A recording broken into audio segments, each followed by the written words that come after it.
नमस्कार दोस्तों। कहानियों की श्रृंखला में आज सुनेंगे हिंदी की वरिष्ठ कथाकार डॉक्टर कृष्णलता सिंह जी की लिखी कहानी कटघरा। तो आइए सुनते हैं कहानी। दरवाजे पर उमा को सामान के साथ देखकर पीयूष थोड़ा घबरा गया। मॉम, आप अकेली? अचानक? फोन तो कर दिया होता। दीवान पर आराम से पैर फैलाकर बैठते हुए उमा ने कहा, पहले नीरा को बोल अच्छी सी कॉफी पिलाए, बाकी बातें बाद में। बहुत थक गई हूं। सिर झुकाए पीयूष ने कहा, मैं अभी बना लाता हूं।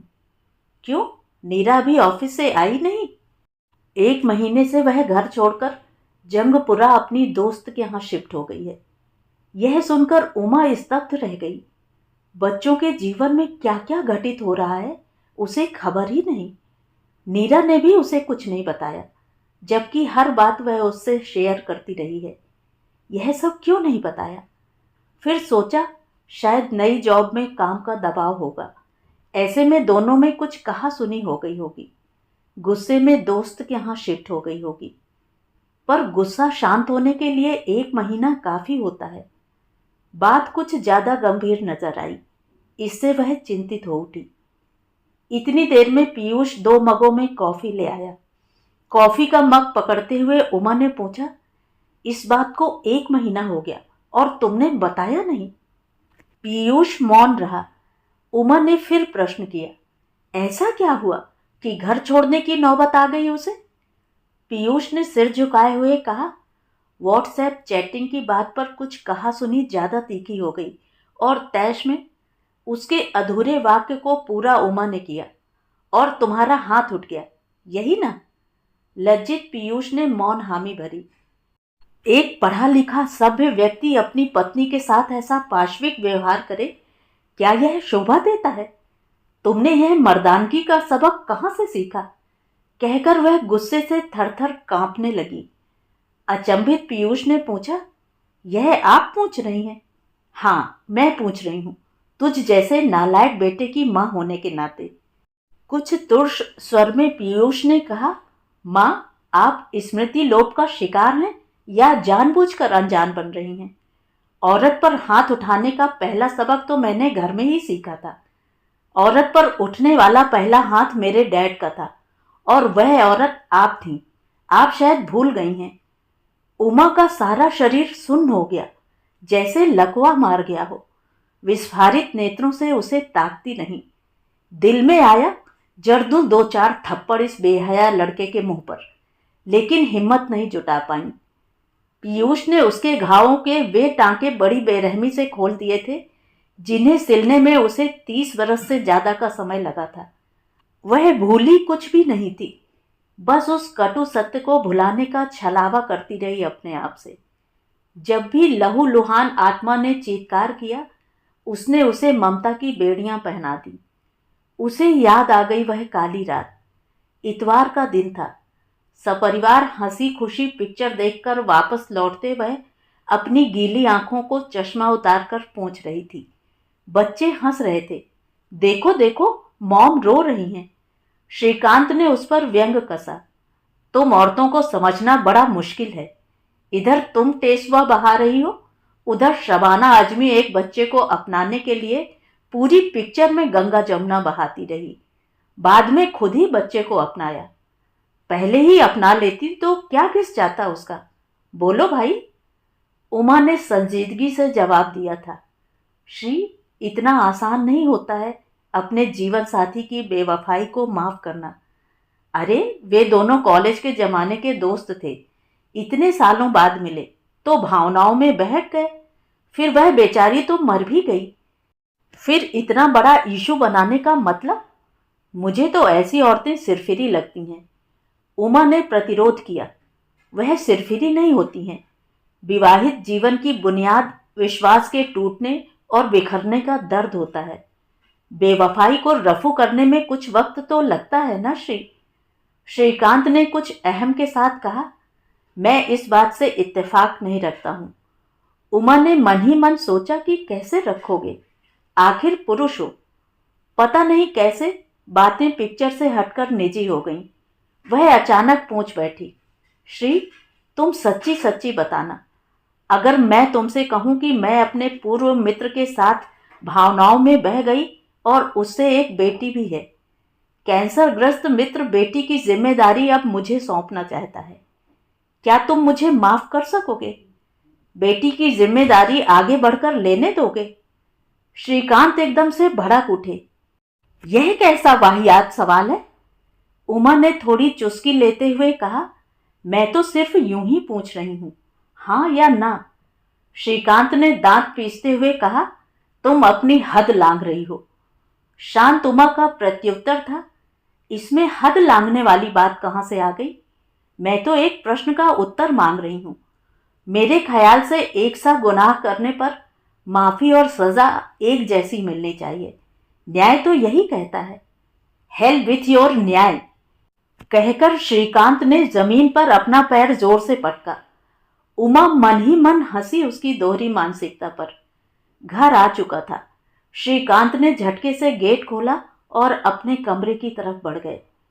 उमा ने जल्दी से खाना गर्म करके सबको खाना खाने के लिए आवाज लगाई। पीयूष, मेघा और श्रुति फटाफट मेज पर आ गए, लेकिन श्रीकांत नहीं आए। वे कमरे में टीवी के सामने बैठे ड्रिंक ले रहे थे। उमा ने कहा, श्री, खाना ठंडा हो रहा है, सुबह स्कूल है, जल्दी उठना है। श्रीकांत का दबा गुस्सा मौके की तलाश में था। भाड़ में जाए तुम्हारा स्कूल, 2 टके की नौकरी का सुबह शाम रोज ताना। कमबख्त चैन से ड्रिंक भी एंजॉय नहीं करने देती। फिर बेवकूफ औरत, कहकर ग्लास उसकी तरफ उछाल दिया। उमा के कपड़े गीले हो गए। कांच के टुकड़े पूरे कमरे में बिखर गए। उमा श्रीकांत का ऐसा व्यवहार देखकर पहले तो हतप्रभ रह गई, फिर साहस करके कहा, यह कौन सा तरीका है श्री? श्रीकांत के सिर पर जैसे कोई शैतान सवार था। लपक कर उसके खुले बाल पकड़कर, आओ तरीका मैं समझाता हूं, कहकर तड़ातड़ मुंह पर थप्पड़ मारने लगे। उमा ऐसे व्यवहार के लिए तैयार नहीं थी। वह हथेलियों से मुंह छिपाकर जमीन पर बैठ गई। उसकी पीठ पर 2 लातें जमाकर श्रीकांत कमरे से बाहर निकल गए। उसे नहीं मालूम कि उस रात बच्चों ने खाना खाया था या नहीं, उस घिनौने कृत्य को देखा था या नहीं। रात भर फर्श पर पड़ी कांच की किरचें उसके मन में चुभती रहीं। वह दर्द से कराहती और सिसकती रही। सुबह आईना रात की हैवानियत की गवाही दे रहा था। बच्चे खुद तैयार होकर स्कूल जा चुके थे। शायद उसका दर्द समझ गए थे। उसने फोन द्वारा अपनी बीमारी की सूचना स्कूल भेज दी थी। पूरा दिन अकेली बिस्तर पर पड़ी दर्द से छटपटाती और अपने आप से लड़ती रही। क्या मुझे श्री का यह अपमानजनक वहशीपन सह लेना चाहिए या घर छोड़कर चले जाना चाहिए? बच्चों को साथ लेकर जाऊं या छोड़कर जाऊं? मेरे अकेले का गुजारा तो शायद हो जाए, पर 3 बच्चों की जिम्मेदारी किस पर थोपूंगी? उनकी पढ़ाई का क्या होगा? पूरा 1 साल बर्बाद हो जाएगा। छोड़कर जाने पर पीछे बच्चे अनाथ हो जाएंगे। मैं मां हूं, मेरे ऊपर उनके भविष्य की जिम्मेदारी है। उनका भविष्य बिगाड़ने का मुझे कोई हक नहीं है। फिर 4 लोग क्या कहेंगे? छोटे बच्चों को छोड़कर मां न जाने कहां और किसके साथ भाग गई। रात की यह हैवानियत किसे पता होगी? उधर स्कूल में कोर्स पूरा कराना है, प्री बोर्ड का पेपर सेट करना है, एग्जाम इंचार्ज हूं, प्री बोर्ड और बोर्ड की परीक्षाएं संपन्न करानी है। ऐसे में अगर मैं सब छोड़कर चली जाती हूं तो स्कूल के साथ धोखा होगा। उमा इसी किम कर्तव्य के द्वंद्व में फंसी रही और कोई निर्णय नहीं ले पाई थी। उमा के अंदर अतीत घुमड़ रहा था। सारे घाव ताजे होकर रिसने लगे। चेहरा सफेद पड़ गया। पीयूष ने कहा, मॉम, आपकी कॉफी ठंडी हो गई है, दूसरी बनाकर लाऊं? नहीं, रहने दो, ठीक है, कहकर उमा ने ठंडी कॉफी का घूंट भरा। पीयूष ने अपने को जस्टिफाई करते हुए कहा, मॉम, अगर उस दिन आपने डैडी का प्रतिरोध किया होता तो मुझे लगता यह काम गलत है, गुनाह है। उल्टे आपने तो डैड को मना मना कर खाना खिलाया। उमा कैसे पीयूष को समझाती? कि 3 दिन तक बिस्तर पर लेटे लेटे उसने कितने नरक भोगे थे, कितनी मौतें वह मरी थी। श्री बिना खाना खाए ऑफिस जा रहे थे। शाम को ऑफिस से लौटकर बोतल और ग्लास लेकर बैठ जाते थे, फिर बिना खाए बिस्तर पर लुढ़क जाते थे। पूरा घर तनाव और भय के साए में सांसें ले रहा था। उमा श्रीकांत के अहम को जानती थी कि वह कभी भी अपनी गलती की क्षमा प्रकट में नहीं मांगेंगे, बस अंदर ही अंदर घुटेंगे।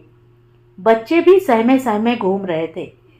बच्चों को खुशनुमा माहौल देना भी अभिभावकों की जिम्मेदारी होती है। बस इसीलिए उसने वह जहर का घूंट पिया था। परिवार को सामान्य माहौल देने के लिए वह सामान्य बनने की कोशिश करती रही, पर क्या वह सब कुछ भूल पाई? रातों की टूटी नींदों ने बगावत के तूफानों को झेला था, आंसुओं के सैलाब ने तूफानों को दबाया था, लेकिन वह मरा कभी नहीं। उसने अपना स्त्री धर्म जरूर निभाया, लेकिन श्री को मन के सिंहासन पर कांत का सम्मान कभी नहीं दे पाई। स्कूल में अध्यापक संघ की महासचिव होने के नाते न जाने कितनी बार विद्यालय प्रबंधक समिति से टक्कर लेने का दमखम दिखाया, लेकिन एक आदमी द्वारा बेवजह अपने अहम को रौंदना उसने स्वीकार किया था, तो सिर्फ बच्चों के लिए। बच्चे बड़े होकर उसे कटघरा में ना खड़ा करें। मॉम, आपकी वजह से मेरा भविष्य खराब हो गया। आपने मुझे मेरे डैड से अलग कर दिया। उसे क्या पता था कि उसे इस तरह से कटघरे में फिर भी खड़ा होना पड़ेगा। हालांकि पीयूष के कथन में सच्चाई का दम था। बचपन की छोटी छोटी घटनाएं उसके कोमल मस्तिष्क पर संस्कार बनकर बैठ गई थीं। उसने देखा, पिता नाराज होता है, गुस्से में शराब पीता है, खाना ना खाने का स्वांग रचता है। गलती हो या ना हो, पत्नी हाथ जोड़कर माफी मांगती है, खाना खाने के लिए खुशामद करती है। कभी पति के हाथ उठा देने पर रोती है, सिसकती है, फिर अपने काम में डूब जाती है। यही बीमार संस्कार उसके विवाहित जीवन ने पीयूष को दिए हैं।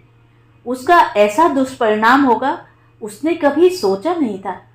खैर, जो हो गया उसे बदला नहीं जा सकता था, किंतु पीयूष के फंडे क्लियर करने होंगे। उसने अपने आप को अतीत से बाहर लाकर थोड़ी हिम्मत बटोरी और कहा, वाह बेटा, तू अपने बाप का असली सपूत निकला। तूने पति के अधिकार बहुत अच्छे से समझ लिए। अगर पत्नी पति की बातों से असहमति जताए तो उस पर हाथ उठाकर बलपूर्वक अपनी बात मनवा लेनी चाहिए। बरखुरदार, अब वे जमाने लद गए हैं जब लड़कियां हमारी तरह कमजोर और डरपोक होती थीं। 4 लोग क्या कहेंगे, इसकी परवाह करना अब उन्होंने छोड़ दिया है। ना ही हमारी तरह ममता की बेड़ियां पहनी हैं। शुक्र करो उसने तुम्हारी शिकायत पुलिस में दर्ज नहीं कराई। इतना कहकर उमा ने ओला बुक की। पीयूष ने पूछा, मॉम, आप कहाँ जा रही हैं? सामान उठाते हुए उसने कहा, अब और किसी कटघरे में खड़ी होने की हिम्मत नहीं है। मैं जा रही हूँ नीरा के पास, उसे शाबाशी देने। मैं जिस ग्लानि के साथ जी रही थी, मेरी बहू ने उससे मुक्ति पा ली है। तो ये थी कहानी। कहानी आपको कैसी लगी कमेंट करके ज़रूर बताएं। और अगर मेरे द्वारा सुनाई हुई कहानियाँ आपको अच्छी लगती हैं और आप मेरे चैनल पर पहली बार आए हैं तो चैनल को सब्सक्राइब ज़रूर करें, लाइक करें और अपने दोस्तों और परिचितों में शेयर भी करें। बेल आइकन दबाना बिल्कुल भी ना भूलें। धन्यवाद।